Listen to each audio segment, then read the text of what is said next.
ประวัติโดยย่อท่านพลเอกคำไต ศรีพันดรผู้นำอาวุโสของสปป.ลาวท่านพลเอกคำไต ศรีพันดรอดีตประธานคณะบริหารงานศูนย์กลางพรรคอดีตประธานประเทศแห่งสปป.ลาวและนักปฏิวัติอาวุโสของพรรคประชาชนปฏิวัติลาวได้ถึงแก่มรณกรรมอย่างสงบด้วยโรคชราเมื่อเวลา 10:30 นาทีของวันที่2 เมษายน 2025รวมอายุขัย102 ปีท่านพลเอกคำไต ศรีพันดรเกิดเมื่อวันที่8 กุมภาพันธ์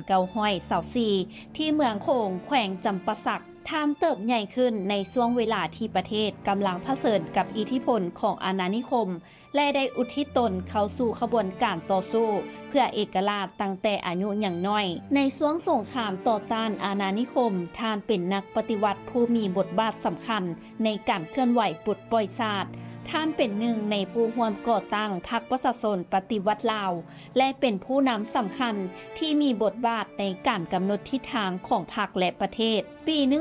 1992ท่านได้รับการแต่งตั้งเป็นประธานประเทศแห่งสปป.ลาวและได้ดำรงตำแหน่งจนถึงปี1998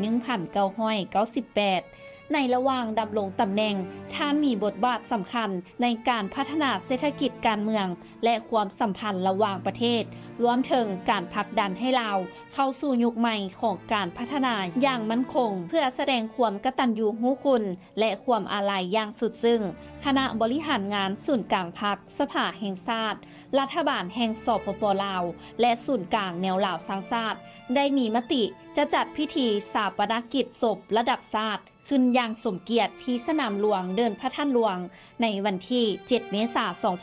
2025และจะมีการไว้อาลัยทั่วประเทศเป็นเวลา 5 วันตั้งแต่วันที่ 3-7 เมษายน 2025ที่หอประชุมแห่งชาติเพื่อรำลึกถึงคุณประการของผู้นำผู้ยิ่งใหญ่ที่อุทิศตนให้กับประเทศชาติและประชาชนตลอดชีวิตของท่าน